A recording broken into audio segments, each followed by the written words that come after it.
From the Ear to There Travel Studio, this is the Ear to There Disney Podcast.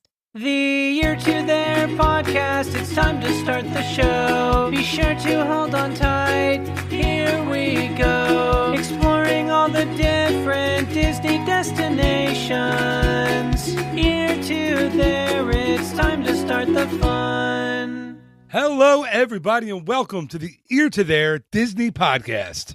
I'm your host, Phil Gramlich. I am also the owner, the founder, and the operator of Ear to There Travel, which is a Disney-specialized travel agency. It is my job, and I take that job very seriously, but it's my job to take away all of that stress, all of that anxiety, and all of that time that it takes to plan a Disney trip, so you can focus on the really fun things like having a great time with your family and friends and enjoying the magic. And I take away that stress, that anxiety, and I give you that time back at absolutely no extra cost to you. So from getting you the best possible price on your resort package or your hotel room, to making your fast passes, taking care of your dining reservations, helping with the purchase of special event tickets, transportation, flights, you name it, I do it all for free. Like Jenny from the block says, her love don't cost a thing. Well, my services don't cost a thing. Now I want to sing Jenny from the block or Love Don't Cost a Thing, but you will not be getting that this episode. Maybe later in the episode. Anyway, you can find this podcast, my blog, or request a free, no obligation quote over at ear2theretravel.com. This is episode number 121 for the week of April 30th, 2018. Now grab a drink, grab a snack, and as a famous mouse once said, on with the show.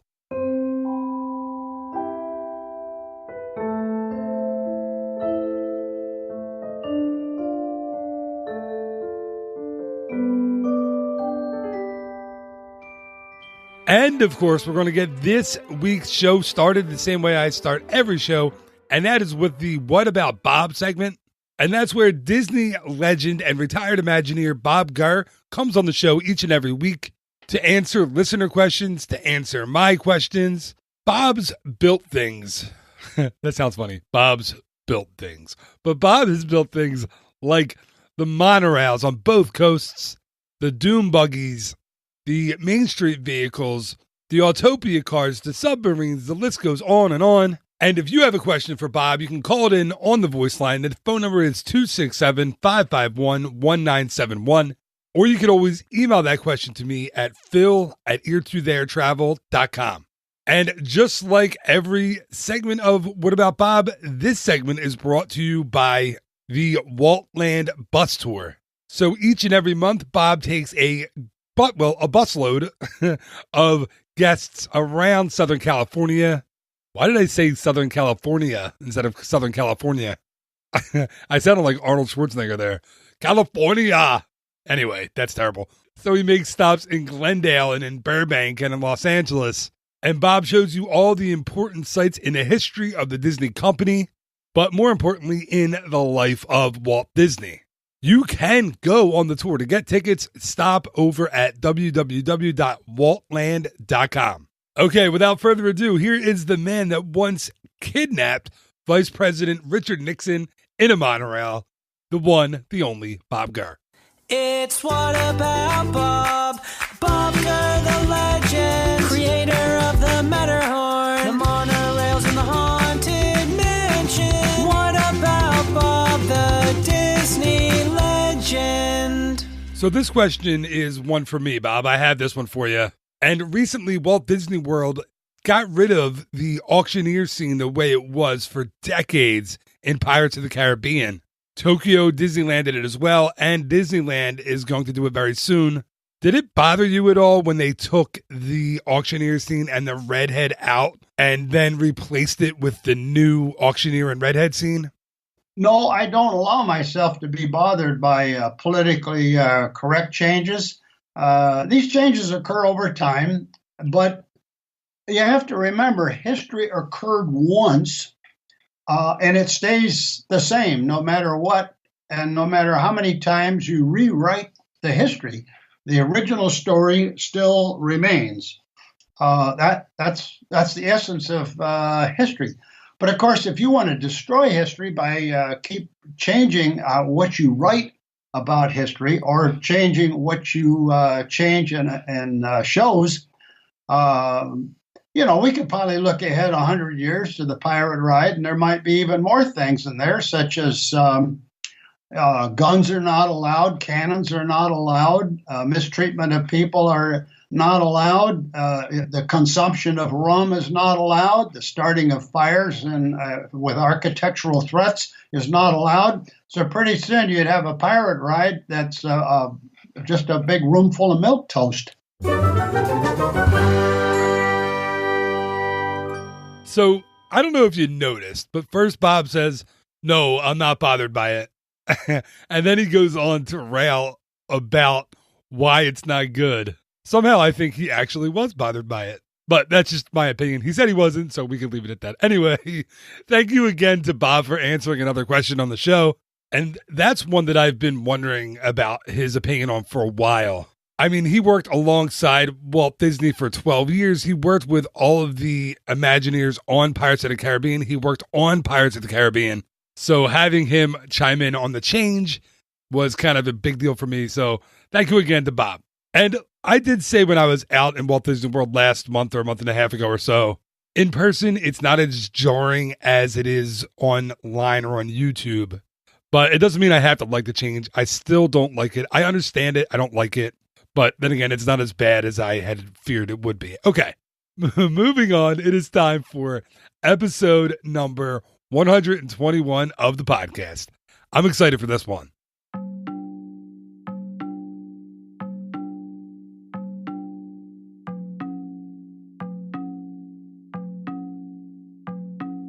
I feel like the scary music is appropriate for this week's conversation. There's a scene in the first Kingdom Keepers book that my guest is going to talk about this week, where the dolls from It's a Small World come to life and, well, they're not the sweetest of audio animatronics, to say the least. I'm very excited to welcome my guest on this week's show. He's a New York Times bestselling author who's written dozens of books, including the Peter and the Starcatcher series, but Disney fans might know him best for his Kingdom Keepers series of books. Mr. Ridley Pearson, thank you so much for joining me today. Hey, Phil, thanks for having me. And I should clarify that I co-wrote Peter and the Starcatchers with the wonderful Dave Barry. That's right. And that am I crazy? Did I see that again, please forgive my ignorance already. You're crazy, but go ahead and ask a question. Am I crazy? And that became a Broadway musical, a big Broadway musical, right? It became a big Broadway play with music. Okay.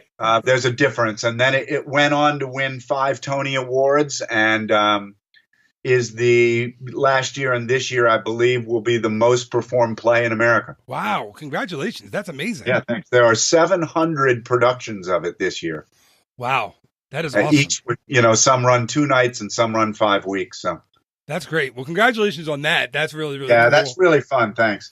Yeah. And I was telling you before I hit record that I had to be honest that I hadn't read your books before. A couple of weeks ago, I went, or maybe a couple of months ago, actually, I went on my Facebook podcast page and all the listeners are there. And I said, okay, who have I not talked to that you would like me to talk to? And so many people said your name. And I was like, and it was awesome. So I wrote to you and then I heard back from your That was probably all this. That was probably my wife under 15 different handles, but thank you. Well, if it was, you have to thank her then if it was her, because that's pretty nice. I'll go thank her. But so I asked them, they all said you. So I started reading your books, as I said, with my daughter. She was a little nervous about it, but I don't find them scary. I'm an almost 40-year-old man, so maybe I'm not the one you should be asking, but so far I'm really enjoying them. I appreciate that. And I'm hooked. And there's something that's always fascinated me about the Disney parks at night. I'm a former cast member. I worked at Disney's Animal Kingdom. I worked at Disney's Hollywood Studios, back when it was still MGM. Yeah. And I was in the parks at night. And there's something fascinating about being there. Oh, my gosh. Is that Yeah, one of the great joys of writing the Kingdom Keepers, the way I write is I do an awful lot based on observation. I keep notebooks in my pocket at all times, and things I see and things that interest me, I write down. And over the years, I'm an outliner, so I've come to need a lot of observation before I can sit down and put an outline together. And when Disney approached me to write a set of thrilling books for younger readers set in their theme parks, my only caveat was that I would need to get into their theme parks after dark and after closing. And they said that's actually that's a deal breaker. We just don't allow that. And sure enough, they came back to me maybe a month later and said they would. And so now I think 31 times, 32 times, I've been in each of the parks and on the ships and different things. When the park is closed and when no one is in it, as you know, it's dark and different, and it just has an aura all its own in those hours. And going on to the attractions with an Imagineer as my guide. They would allow me to walk the attraction before it was turned on, and then they would start it up for me. And I could ride it 5 or 6 or 10 times and continue to take my notes and shoot video and take pictures. And then when I go home to write these chapters, I'm already scared. So I just look at my notes and go, oh yeah, 2 of the dolls moved in Small World, which they did. It makes writing it both fun and pretty easy. So I've really had a great time with it. I have to say that you capture the feeling so well when I'm reading it. When you describe where your characters are in the parks, I feel like I'm there. Well, thanks. I mean, that's, again, that's just because I was there, and that's how I feel you should write fiction, is really put as much fact into your fiction as you can, and then it doesn't seem like you're making it up, because you aren't making it up. So it's been so generous of Disney to allow me into these places time and time and time again, and to explore them in ways that they just have never allowed. And then to come back and write about it. And I have to have my books reviewed by Disney each time before they're published. But they're incredibly generous. They rarely censure me. I'm starting a new series now. I finished the first book and I'm starting the second, called Kingdom Kids. And, they've done a little bit of tweaking, but nothing that affects the story in any way. Just sort of preserves the brand better, which I totally respect. And so they've just been so great to work with, because I honestly thought, for instance, the Small World scene in book 1 would be cut immediately. And I was prepared for that. I just had to do what I was moved to do as an author and then suffer the consequences. And to their credit, they didn't censor it. They just said, sure, if this is your vision of it, go for it. So they didn't try to talk you down from having Small World dolls being violent.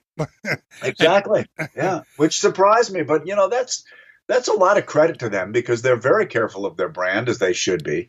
And here I was sort of upending the apple cart. And they said, that's okay. It's going to be interesting. It's going to be fun. Go for it. That's awesome. Yeah, you lived out pretty much every Disney fan's kind of dream scenario. I know.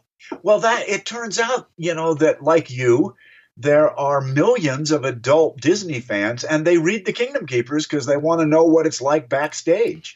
And that's been a completely unexpected joy for me, because my signings are as many adults as there are kids. Yeah, you would have me there with my books and my Kingdom Keepers t-shirt. Yeah. It's really fun for me. That's very, very cool. So did anything in doing your research, anything surprise you that you saw backstage or that you saw at night? Probably you should ask the other question. What's that? What didn't surprise you? Did anything not surprise me? Okay, well, ask that one then. I can't think of, I can't count on one hand things that I expected that were there. You know what I mean? It's just the opposite. The whole thing is surprising. The genius with which they put these attractions together, we all take for granted. But as you probably know, Phil, the Imagineers write 80 to 120 page single-spaced books about the story that we live when we get on an attraction. And that's what attracted me, no pun intended, to writing these books, was that every time I got on an attraction as an adult writer, I went, wow, this thing has a beginning, a middle, and an end. That's why it's so different than any of the other parks that just sort of offer to upset your equilibrium. Disney actually tells you a story, whether you know it or not. And you often don't. I sure didn't on many of them. But there is a really carefully plotted story for every attraction. And if you're sensitive to that and aware of that, you cotton onto it. But what's more important is, you know how I'm sure you experience, and if you ask others, they can go back and go back and go back to an attraction, and it never gets old. And I think that's because subliminally they're picking up more of that story every time. Absolutely. Pirates of the Caribbean is one of those for me. My gosh. I could just ride over and over and over again. And you see, your head should be on a swivel because you see different things every time you're on. You never tire of it. No, you don't. Because the story is so complex, and we just don't understand that. But it's so complex that you see a slightly different story each time. You might see the story of the woman in the red dress. You might see the story of the people on the island who are getting shelled by the frigate. But every time there's a different story that you see. There's a great story that I heard. I forget who I was talking to about this, but Ex Atencio, who was one of the Imagineers behind Pirates of the Caribbean, and he wrote the song Yo Ho, Pirates Like For Me. He was going through that attraction before it opened with Walt Disney, and they got to the auction scene, and it was so busy. There were so many voices going on and so many things happening. And he turned to Walt and said, I'll fix this because you can't see what's going on. And Walt said, no, leave it. Because then every time someone rides, they see something new or they hear something.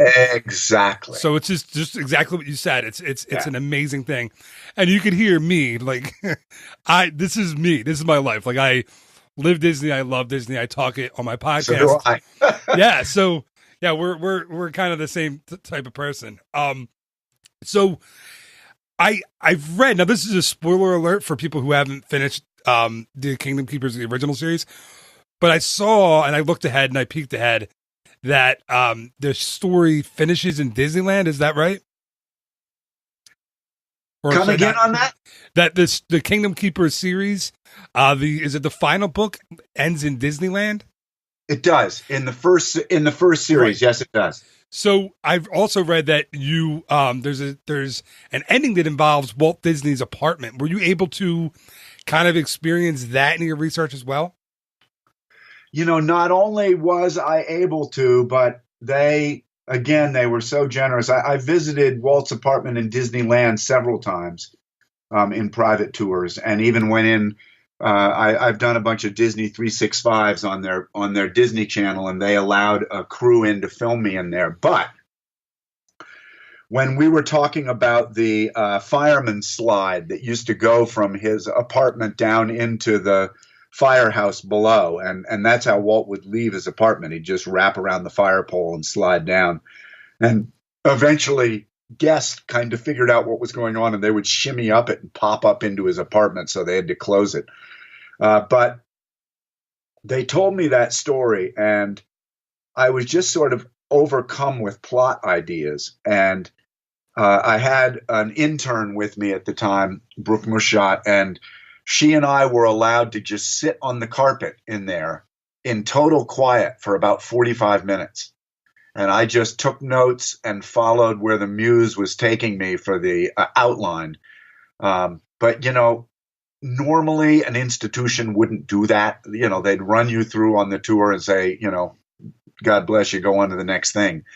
But they were sensitive enough to see that I had sort of been overcome by this moment of being in Walt's presence. And they let me just sit on the floor. You can't sit on the furniture in there. And take notes and think and look at everything and take more notes and think more. And it was a very special moment for me. It's something I'll never forget. That's amazing. I had a chance. A buddy of mine works in the park, he's an executive now out there.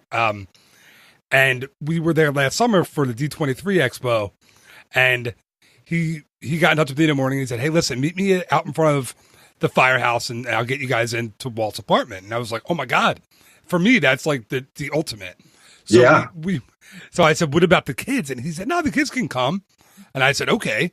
So my wife and I brought our kids and a friend of ours, but my kids I have a 6-year-old, I had at the time a 6-year-old daughter and twin 4-year-olds, a boy and a girl. So we're doing the tour with the tour guide, and I was respectful. She said no pictures, so I hung up my camera on the coat rack when we walked in, and they gave us the tour, and she was winding it down, and she said, you know what? Get your phones out and your camera, and you can take pictures by the window. So we were standing in front of my friend actually sat on Walt's couch to take these pictures, and I was so nervous. And I turned, and there's my 5-year-old son sitting on Walt's chair, just not a care in the world, not paying attention. And I looked at that tour guide, and she looked like her head was going to explode. So I ran over. I'm like, get off I was like, get off the chair. Like, I was so nervous that they were going to kick us out, but it was fine. But there's some kind of connection that you get when you're in there. That's amazing that you had 45 minutes to sit and just take it all in. Yeah, and I don't understand, but I agree with you. There is some kind of connection. I don't really believe in that kind of stuff, but it's almost like you feel his presence in there. I don't believe in revering people like Walt. I just admire him, but I certainly think there's something about revering him when you're in that room. You're right, and looking out that window onto town square below, it's an amazing thing. Yeah, that's an amazing thing. Yeah. So another question I have for you was, I read that you were given access to the Disney archives in order to write the return books. Yes. What? Yeah, I need to know. Is that? I always imagined that the archives is like Raiders of the Lost Ark, when it's just warehouse full of stuff. Is that what you found, or am I nuts? No, you're not nuts. The archives is in a beautiful office inside the studios in Burbank. And Becky Klein runs it, along with Kevin, who runs he oversees all the actual objects in it.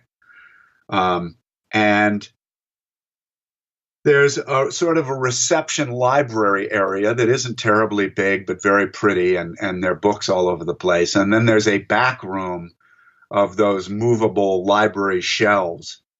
And they let me into both of those, and I spent hours in there with them. And then off-site, they in places that this is the only thing Disney's ever refused me, and I totally understood. But off-site, in locations to be determined, there are indeed a number of warehouses, and the bigger objects that Kevin oversees are in there, like the car in Flubber, or all sorts of big items that simply can't be in the archives. But they keep track of all of that, and they track Disney history down to the place where I was asking them to show me each stack, and so you have to roll these things back and crank them and get in there. And I saw, I think, like 18 3-ring binders that said Sleeping Beauty on them. And I said, to Becky, what's going on with this? I mean, there was only one Sleeping Beauty, so why are there 18 volumes? Is there something I've missed here in the planning? And she said, no, open one. Well, what these were in Saving Mr. Banks, I believe that was the title of it, yep, where they're recording. Is that? What's the movie where they're doing Mary Poppins? Yeah, that's it. Saving Mr. Banks. Okay. Yeah. So in Saving Mr. Banks, they're running that tape recorder when they're talking to the author all the time. Right. Well, it turns out that Walt was way smarter than that. In every meeting he had a secretary taking detailed notes.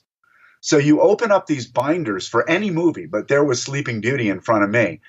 And there are 18 3-ring binders of every creative meeting they took, line by line, on everybody who's speaking. It's just a script of the meetings. Wow. And they're fascinating. Walt saying, can't you give me more aqua here? This isn't watery enough. And And then the person will say, well, we could, sir, but then, back then they were shooting things with glass layers and doing all this. And he's going, it's going to cut back on the resolution in that front frame. And it's just, it just blows your mind what goes into making one of these things and how every little detail was thought of and discussed. Yeah. I mean, I can't imagine what that was like to work alongside someone who, took that much of an interest in every single little thing, detail. I mean, I've read and stories. It was such a collaboration. They would say, no, we can't do that to him. And he'd go, okay, well, what can we do? And, I mean, he was as willing to be wrong as he was willing to be right, which is a lesson for all of us. Absolutely. Yeah. I've read stories about him coming around at night into his animators' desks and looking through their trash cans and finding pictures that he liked that they threw out. And there you go. Straighten it out on the desk. That doesn't surprise me a bit. Yeah. So, who knows? I mean, it's like he, not only was he recording every single little thing, but he was going back to things that people didn't like about their work and saying, no, this is good. You should do more of this. And he was like the ultimate collaborator. He really was, I think. He was brilliant in his own right, but I think part of that brilliance was listening to others. Yeah, and finding people to work alongside each other who really didn't have anything in common other than he liked their two styles. Like I've talked to Imagineers about that, and it's an amazing thing. So I know I don't have you for too much longer, so I wanted to ask you about your new series. And you said it's called Kingdom Kids, right? Yeah, that's the working title. Okay, and these so you're probably going to hate me for asking this question, but do you have any idea when we might be able to look for those in stores and on Kindles? Yeah, I mean, they've told me it may be as early as February, but I'll know more in about 3 weeks. Awesome. And can I ask what is it a spinoff of the original Kingdom Keepers? So here's the way it ran. I wrote the original Kingdom Keepers, which was 7 books. And I was done. And Disney was asking me, could I write more? Could I do this? And I kept saying, I could, but I'm done. And then I honestly, Phil, I got an email from a 10-year-old boy who said, "Dear Mr. Pearson, what would it be like if Finn Whitman got on King Arthur's carousel in Disneyland and started going around and around and felt really woozy? And when it stopped, he found himself in Disneyland on opening day." Yeah, that's awesome. And I just said, well, that's 3 books. So that became the return. And throughout this process, my wonderful readers who send me emails and tweet and do everything else have asked continually, would you ever consider writing something about the children of the Kingdom Keepers?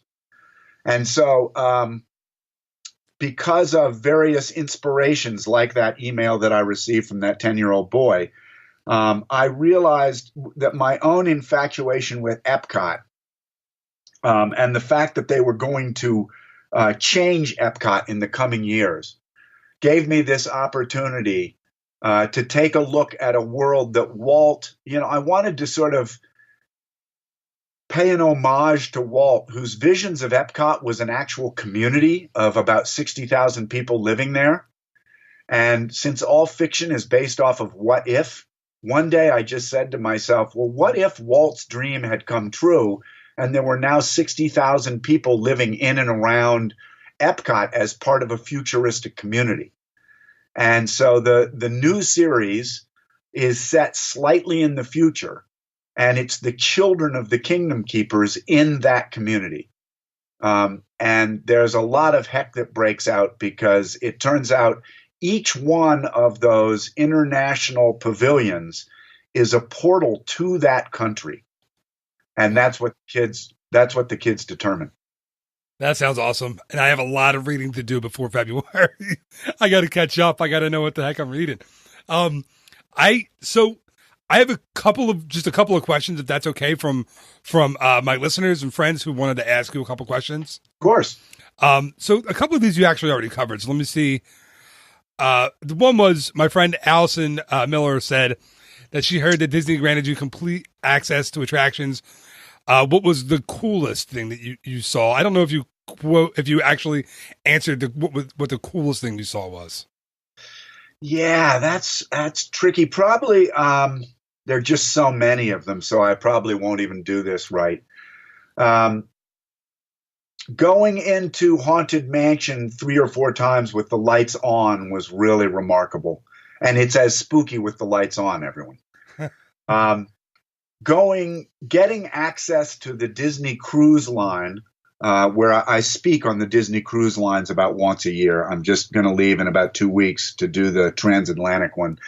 And 2 of the 7 books in the original Kingdom Keepers are set on the ships. And getting access, they gave me complete access to the ships. And that has remained one of the more, cliche, mind-bending, mind-blowing experiences that a person can have. Inside the parks, there have just been so many. I don't know that I can single any out. But I think it's fair to say that the one that freaked me out the most was being in Small World on my first trip there. In the dark, I asked them to run me through the attraction with the lights off and the sound off and the dolls turned off. Oh, whoa. And we were about 3 scenes in, and out of the corner of my eye, 2 of the dolls stepped forward. And I about had a heart attack. The Imagineer I was with thought I was crazy, but I'm an Eagle Scout. Scout's honor, 2 of those dolls moved. And I just went running home to write that chapter about the dolls moving in Small World. Oh, wow. Because they did. And so, you go through things like that. And then since then, I've met one other person who saw 4 dolls move when it was shut down. I don't really believe in, hooey kind of stuff, but I saw it. And it completely shattered me, and I hope it shatters readers when they pick up the book. That would creep me out. I don't know if I could ever ride that attraction again. I'd be. Honestly, they have me do educational tours, and I skip that ride. I let the kids go on it. But there are times I'm fine going on it, and there are other times I just get this woo, and I don't get on it. Yeah, let your kids get eaten. Well, you don't want that to happen to you. That's it. All right. Well, my last question, and this is from a listener named Jenny Thomas, and she wants to know this is another probably very difficult one to answer, but what is your favorite Disney theme park? Yeah, I mean, I really don't answer favorites, but is it Jenny? Excuse me. Yes, it is. Yeah, for Jenny's sake, I will. For the sake of iconic Disney, Disneyland and Magic Kingdom are just always at the top of the heap. They're also the first place I was allowed in, so they're super special. And I think all of us pretty much think that way. I mean, those things, those parks tie into everything that Disney was built on. That said, I love Epcot. I have always loved Epcot. I don't know why, because there are fewer attractions, but it's a really interesting place for me. And I have long been a fan of Animal Kingdom. I love biology and I love animals. I love conservation, which they're big on. So I would put certainly way up my list everything that happens in Animal Kingdom. I recently shelled out for the private trek. You can do the Kilimanjaro trek on foot, and it's expensive, but it was one of the most amazing Disney experiences I've ever had. And that one they weren't going to give to me, but I did it anyway, and I'm so grateful I did. It was simply unbelievable. So yeah, it's a very hard one to answer, but I'd put Epcot as an adult, but as a Disney fan, I'd put Magic Kingdom and Disney World, Disneyland. And then just for a science freak, I would put Animal Kingdom, which I find a fascinating place. So almost every park is your favorite. Well, yeah, but I mean, for different reasons. I agree. Yeah, I totally agree. Not, that's why I don't love favorites. I mean, when kids ask me this, I speak a lot to middle schools around the country about writing, and when students ask me this, I say, are both your parents living? And if they say yes, and thankfully they always have, I say, who's your favorite, your mom or your dad? And they go, and I said, that's why I don't answer favorites. The problem is my kids would answer that right in a second. They're saying mom every time. Oh, that's very funny. All right. Well, thank you so much for your time today. I really appreciate it. You're so nice to talk to. I'd love to get you back on when the new series comes out, if possible. I'd be happy to, Phil. It's been my pleasure. Thank you. And you can get all your other books, everything you've written, basically on Amazon and in the bookstores and everywhere, right? Yeah, you bet. Barnes & Noble keeps them well stocked. So do the independents. Awesome. Well, thank you again for your time. I appreciate it. I'm looking forward to reading through the whole series because tonight I'm on book 2. I'm starting book 2 tonight. So thank you again. And thanks, Phil. And thanks to all your listeners. I really appreciate it. Thank you.